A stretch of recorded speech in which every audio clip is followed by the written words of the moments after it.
न जप करना है न तप करना है,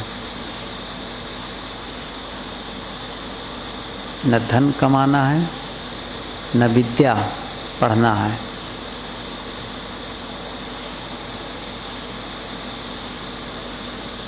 बल्कि छोड़ना है।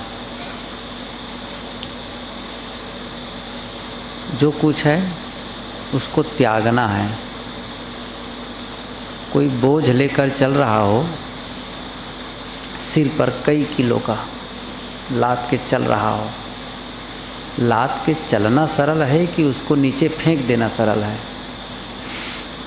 कोई भी कह सकता है लाद के ले चलना बड़ा कठिन है, उसको फेंकना बहुत सरल है।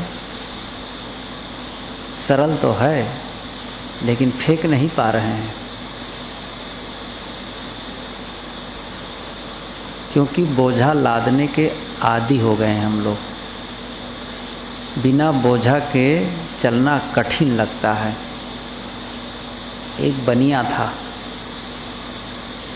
पहले एक बनिया लोग कंधे पर सामान ले लेते थे और उसी अपना तराजू बाट ले करके चले जाते थे, कहीं बेच बाच के फिर आते थे। एक दिन चला गया ससुराल, अब वहां क्या सामान लेकर के आए, खाली खाली लौट रहा था। बहुत परेशान, वो खाली खाली, कंधे में कुछ नहीं। तो अपना जो तौलिया रखा था, गमछा, उसी से बगल में खेत खोदा हुआ था, उसमें ढेला बांधा। 8-10 मिट्टी का ढेला बांध रहा था और लाद करके ले चलने लगा। एक ने कहा, क्या कर रहे हो, ढेला क्यों बांधते हो मिट्टी का? अरे भैया, लगता है जैसे उड़ जाऊंगा, इसके बिना उछल जाऊंगा, इसीलिए अब खाली खाली बड़ा कठिन हो रहा है चलना, तो मिट्टी का ढेला ही बांध के कंधे पर रख करके चलूंगा। वही दशा हम लोगों की है। बोझा लाद के चलना सरल लग रहा है, उतार के चलना बहुत कठिन हो गया है। सरल भी है, कठिन भी है। जितना जितना अभ्यास करेंगे उतना ही वह सरल होता जाएगा। दूर है लेकिन नजदीक हो जाएगा। चलने से ही रास्ता तय होगा। आत्म साक्षात्कार जब हो जाएगा, उस समय का अपना अनुभव कुछ और होगा। जीवन में बहुत परिवर्तन आ जाएगा। हम लोग को भी अनुभव नहीं है, इसलिए उसके प्रति आकर्षण नहीं है। लेकिन जिन्हें अनुभव है, उनके जीवन को देखकर मन आकर्षित होता है। हमें भी ऐसे होना चाहिए। उसका पूरा कारोबार बदल जाता है, अंदर बाहर एकदम बदल जाता है। एक आदमी पहली शीशा का आविष्कार किया, दर्पण का। पहली दर्पण। अच्छा लगा उसको। मन में हुआ कि आज तक आदमी अपने आप को देख नहीं पाया है, लेकिन मैंने ऐसी चीज बनाई है जिसके सामने खड़े हो पाएगा तो पूरा देख लेगा वो कैसा है अपना चेहरा। सोचा कि इसको कहाँ दूं? सर्वप्रथम राजा को भेंट करूं, निश्चित है इसके बदले कुछ देंगे। दरबार में पहुंचा, राजा से कहा, राजा साहब, मैंने एक ऐसी चीज बनाई है जिसमें आप अपने चेहरे को देख सकते हैं, अपने आप को देख सकते हैं। राजा सुना, कभी देखा नहीं था अपना चेहरा कैसा है, बड़ा उत्सुक हुआ। मंत्री वहीं खड़ा था, राजा को किनारे ले गया और कहता है, राजा साहब, अपना चेहरा देखेंगे आप, बड़ा अशुभ हो जाएगा। लगता है कोई ये भेदिया है, जासूस है कहीं का, दूसरे राज्य से आया है, सर्वनाश हो जाएगा अपना चेहरा देखना, महाअशुभ होता है, बहुत ही गलत है। राजा एकदम क्रोध में आ गया, मन ही बदल गया, इतना नाराज हुआ, बंद कर दो इसको जेल में, हमको धोखा देने आए हैं, इसको फांसी की सजा होगी। बेचारा आया था कुछ पाने के लिए, उसको हो गई फांसी की सजा। फांसी के दिन उसकी अंतिम इच्छा जानने के लिए राजा गया। कहा, बोलो तुम्हारी फांसी होने वाली है आज, तुम्हारी अंतिम इच्छा क्या है? तो उस व्यक्ति ने कहा, हुजूर मेरी अंतिम इच्छा है कि एक बार मेरे दर्पण के सामने आप खड़े हो जाएं और अपने आप को देख लें। हैरान राजा, अंतिम इच्छा पूरी करनी है, मन तो बहुत उत्सुक हुआ।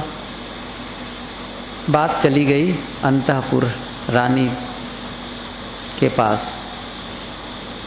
उन्होंने राजा से इजाजत लेकर दर्पण को मंगवा लेती है। पहली बार जब वो दर्पण के सामने खड़ी हुई तो एकदम पुलकायमान हो गई, आश्चर्य, उफ, इतना प्रसन्न। फिर वो साज श्रृंगार करती है अपने ढंग से, वैसे ही प्रसन्नता, साज श्रृंगार, सौंदर्य दुगुना हो गया। राजा आया, देखा, अरे क्या बात है, आज इतनी सुंदरता कैसे? रानी कहती, उसी दर्पण का कमाल है, आप भी एक बार देख लीजिए। राजा उत्सुक था ही, गया, दर्पण के सामने खड़ा हुआ, देखा, बहुत आनंदित हुआ, अद्भुत, उनको बहुत अच्छा लगा। इतना अच्छा, इतना मगन हो गया कि उसका मन ही बदल गया। उसका क्रोध दया में बदल गया। गया उस आदमी के पास, उसको गले लगा लिया। फांसी की सजा हो गई थी, लेकिन अब उसे गले लगा लिया। अपने आप को देखने से क्रोध दया में बदल जाता है, निषेधात्मक भाव सकारात्मक भाव में बदल जाता है। ये तो केवल चेहरा देखा है, और जिस दिन सचमुच अपना साक्षात्कार हो जाएगा उस दिन तो पूरा तंत्र ही बदल जाएगा। उसी साक्षात्कार के लिए हम लोग बैठे हैं। ऐसा भी नहीं है कि आप आंख में देखते हैं वैसा देखने लगेंगे। बाहर देखने की कोई बात नहीं है। साक्षात्कार का सीधा अर्थ है, अन्य जगह जो हम उलझे हैं, सारे विचार छोड़ देते हैं, तो बस उसकी जो अनुभूति होती है वही साक्षात्कार है। सारे विचारों का अंत आत्मा के समीप होना है। आत्मा ही है और क्या समीप, वो भी कहने का सब ढंग होता है।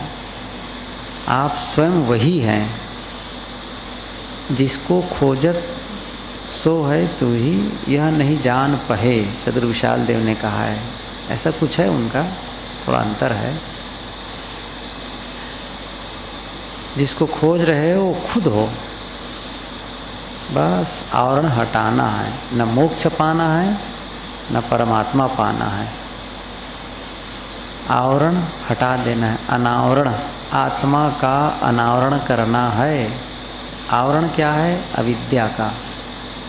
आवरण क्या है? अज्ञान का, मोह का, आसक्ति का। इस पर्दे को हटाना है, बस वो प्रकट हो गया। घूंघट का पट खोल रे तो को पीऊ मिलेंगे। अविद्या रूपी पर्दा को खोल दो, पीऊ मिल जाएगा, पति मिल जाएगा, स्वामी मिल जाएगा। वो कौन है? आप खुद हैं। घट घट में वह साईं बसतु है।